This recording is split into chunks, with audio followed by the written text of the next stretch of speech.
The state coach, Coach Chris Klieman. Coach, welcome, and your thoughts about the upcoming season. Well, it's great to be here and great to see everybody. It's refreshing to be able to have face-to-face conversations, and so happy that the Big 12 was able to put this on. And I know that all of us coaches and all the student athletes are here are excited about getting back to some normalcy and away from the Zooms and being able to be around all of you and all of us together. And so kudos to Commissioner Bowlesby for the great oversight through last year to get us through a really tough time. We had a difficult season last year in a number of respects, but I think if you don't grow and learn from something, then it really can be overshadowed the problems that you had, and so we really grew, and I learned an awful lot about myself as a leader, about myself as a coach, about myself as a mentor, and our staff did as well. We had some really good wins and some good times, and we had some really tough times, and some of those tough times weren't even on the field, but seeing kids get pulled off the field, seeing kids get tapped on the shoulder and be out, and then 4 other buddies say, well, I had dinner with that guy last night, I'll probably be next.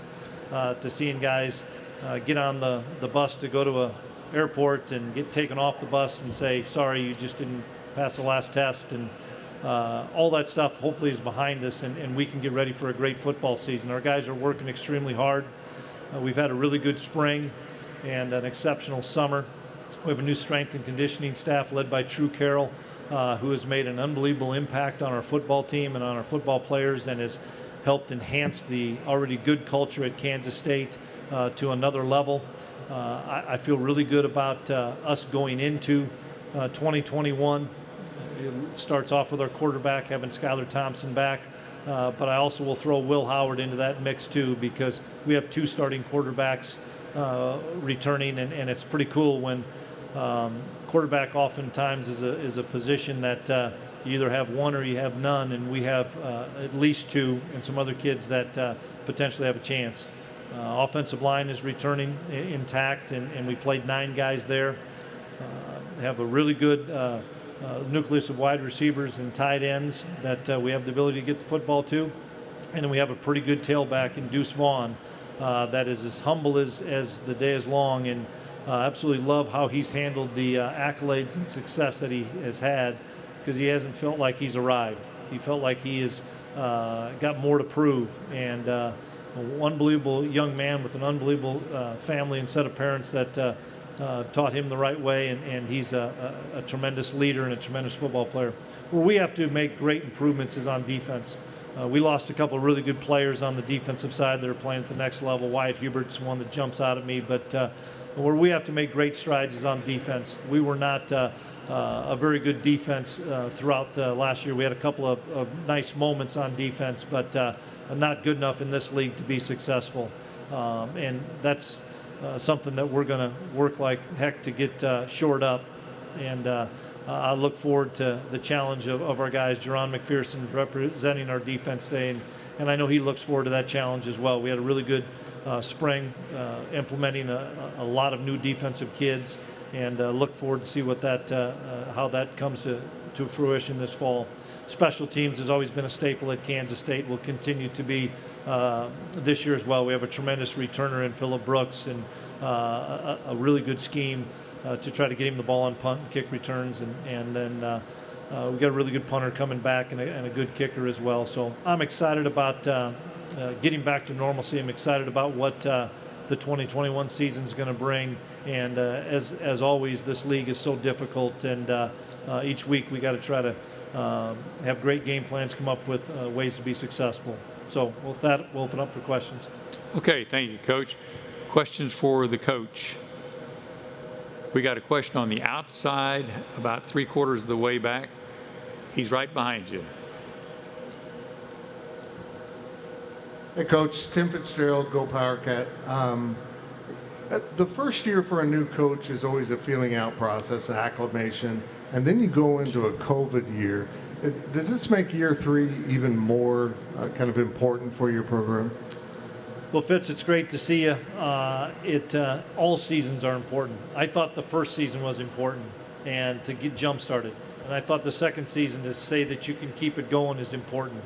And now we're into the third season, and it's kind of like we're resetting a little bit, resetting some values, resetting some culture things, resetting some things in the weight room, resetting some things within our program.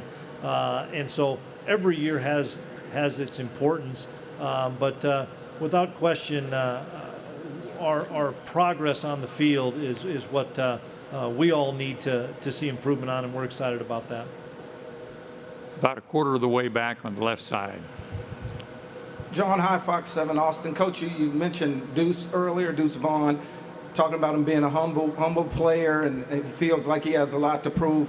How nice is it to have a guy like that on your squad, and where do you want to see him improve this season? It's great to have him on our squad. He's got the ultimate respect of our older guys in how he conducts himself, not only on the field and in the weight room, but more importantly off the field and in the classroom and in our community. He does everything right. But just finding more and more creative ways to get the kid the football. I think he's an underrated running back. And what I mean by that is everybody knows his ability to catch the ball out of the backfield and make people miss and get matchup problems there. But just in our two-back offense, behind a fullback or in a one-back set with Skylar or Will, he's such a terrific running back with great vision and great balance and sees things so well.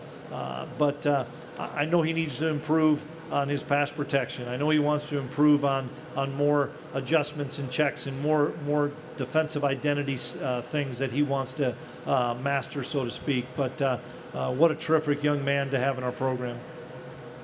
We got a question on the outside, halfway back on the left. Yeah, Coach Parker Thune, 24/7 Sports. Good to see you. Curious, Oklahoma obviously has won 6 consecutive Big 12 titles, yet you and your team are 2-0 against Lincoln Riley and the Sooners during your tenure at Kansas State. I guess my question is, what's worked? How have you been able to have the Sooners number like that?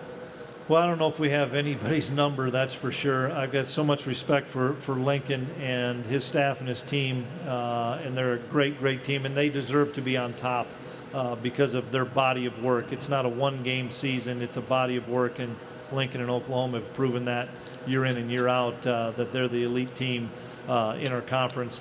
I think the biggest thing that we try to go into that game, as well as other ones, but that game in particular, is don't look at the name on the front of the jersey. Don't worry about what the pundits say. Don't worry about what the experts say. But let's just play our game, and let's keep finding a way to make a play. We were down 35-14 in the third quarter, and really nobody batted an eye. And then we were able to make a play with Skylar to Deuce, and then we were able to get a big turnover with Jerron McPherson and block a punt. Next thing you know, it's 35-35. And so it's just a belief. It's a mindset that we have the opportunity to be successful if we play to our capabilities. And in the same respect, we could get run out of the gym by them as well. But it's just the fact that our kids have risen to the occasion. Question on the aisle, about halfway back. Hey, Coach. Ariana Vidia with the Dallas Morning News. You talked a little bit about resetting values. Looking back on your first 2 seasons, what lessons did you learn, and how are you applying it to resetting those values? On top of that, what specifically are you resetting? Well, we came up with some core values at the end of this season that we're going to be exemplified with our student athletes on and off the field. One was discipline, one was commitment, one was toughness, and the last one was to be selfless. And they're kind of plastered all over our veneer complex right now. And we all saw the problems that COVID created and the lack of building and keeping relationships. I saw a lot of you, but I didn't get a chance to really visit with a lot of you. I saw our team, but other than seeing them at practice or coming in and out of a meeting, you didn't get a chance to really see them. They never were in the offices because of our COVID protocols. You didn't get a chance to say, hey, I'm going to sit with you in this meal, because we were all at individual tables, or we had a to-go box. You didn't get a chance to visit with them in the locker room because we had 2 locker rooms and kids scattered all over the place. And so when I say reset, the building of relationships is the biggest thing that us coaches need to do with our student athletes, and we lost a lot of that. And some people would say, well, you still had the opportunity. You betcha you did, but not like you do when it's normal, when guys just circle up to the office all the time. In the spring, even though we weren't maybe in a 20-hour period, just in an 8-hour period, we required our kids to just swing by our offices and say hello, just so that we could get that eye contact and that facial and touching of a handshake or whatever it may be as the semester went on, as we started to clear up some of our COVID things, just to build bonds. Mental health is a real deal, and I saw that this year in 2020 throughout the entire season, as well as my own daughter, who was a freshman at K-State and said, I don't like college. Well, how could you like college when you're sitting in your dorm room all the time? You know, I saw kids suffer from mental health when they see a buddy taken off the practice field and know that he's the roommate, so he's next. And so we just kind of reevaluated and reset everything, and building of relationships and showing the kids you care, and showing the kids you love them is a really critical factor.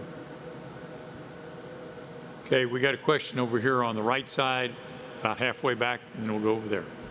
Yeah, Chris, Barry Trammell with the Oklahoman. Last season, you had to replace your entire offensive line. This year, it's the opposite. You got virtually everyone back. How much of an advantage is that, and how can you build off that for this season?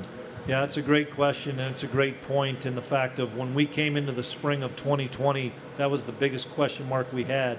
We lost 5 senior offensive linemen and didn't know what we had other than some recruits and some guys that had been in reserve roles. The first practice we had with those guys was in the middle of August, and so we really didn't get a chance to shore up that problem until we got through the entire season. We ended up playing 9 guys in the offensive line extensively, and they're all back. And so I really think it's going to be one of the strengths of our football team is on the offensive line, and it's going to have to be for us to keep Skyler healthy and for us to get him time to get the ball to so many of the people that we have that can do some things with it. So I'm excited to have that group back, and it's led by Noah Johnson, who's a tremendous leader for us and is a guy that is also kind of a pulse of our team. Question on the outside left. Hey, Coach Shahan J. Raj from Dave Campbell's Texas Football. You obviously have won a national championship as an FCS head coach. Lance Leipold has won at the small college level. Matt Campbell has a D3 background. What is transferable to this level, and what's stuff that you've kind of had to adjust to? Well, football is the one thing that's transferable. Anybody can beat anybody on any given Saturday if you're not prepared to play. And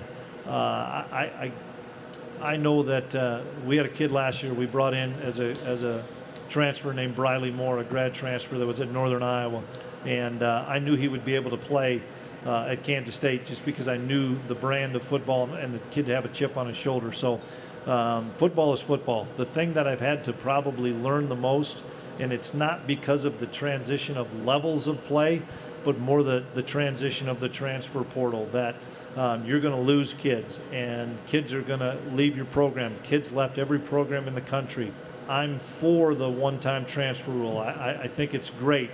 I think it's awful when a kid has to sit and miss a year of football because this game is so great and it comes and goes so fast. But just trying to manage a roster for all of us moving forward is going to be really, really tricky, and it's going to create potentially a lot of parity in the fact of you may have to turn over a position group every year. Question about halfway back on the left. Chris, Ivan Mazel of On3.com. Everybody's got more seniors coming back this year. Does that mean the product is going to be that much better? What are you expecting to see across the board in college football because of the experience? Yeah. Ivan, I sure hope so. We have 5 super seniors, and they're all going to be impactful guys for us, obviously led by a quarterback. But I hope the product's going to be a lot better because you're going to have so many kids that are going to be in the program a year longer. I know that last year the product of football across all landscapes wasn't probably to anybody's real liking because you were missing kids every week, NFL to college to high school. And this year, hopefully, and I know there's still some variants out there, but hopefully with vaccinations and protocols, we can have everybody with full capacity football teams in full capacity stadiums, so that college football can give the great recognition that it deserves as a great product. Question on the row three, and then we'll move to the outside. Cole Thompson, LonghornsCountry.com. Coach, you are adding in a veteran tight end in Daniel Ignato-Behe. So for being able to have a guy who's been at multiple different schools and multiple different offensive sets, what does that do for you, and especially the offense, more than just as a locker room presence, but also on the field at a position that you're replacing with Bradley Moore? Bebe is what we call him, is going to be a difference maker. He's a tremendous football player. We were able to see him this spring. He can do everything as a tight end. He can really run, he can block, he can move. But his biggest impact has been in our locker room. His biggest impact has been talking and communicating and being there as a mentor for some of our younger players that, you know, everybody wants instant success and instant gratification by playing, and he's done a great job of telling kids be patient and telling kids that there's a process, and don't rush the process and don't take any shortcuts. And been so impressed with him as a person off the field, and am excited to watch him on the field.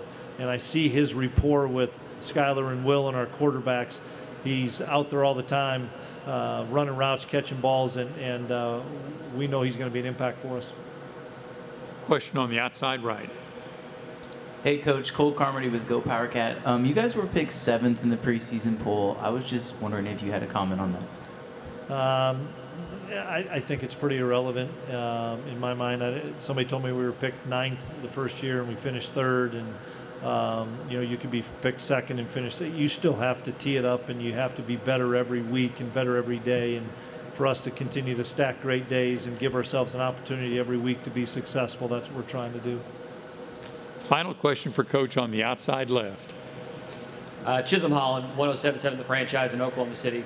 Obviously, the NIL conversation generally is centered around the bigger schools, but a school like Kansas State obviously has some players that we're all very familiar with.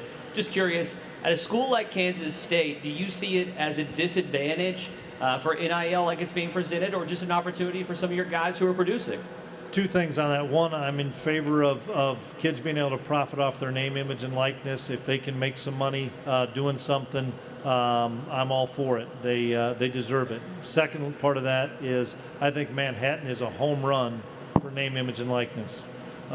We are the main story in town, Kansas State University and our athletic department, and our kids are out in the community at all of our sports. And so if a kid comes to Manhattan, everybody's going to know him in that community, and he's going to have a lot of opportunities. So for kids that thinking you have to go to the big market areas, I disagree. I think Manhattan's a gold mine for NIL.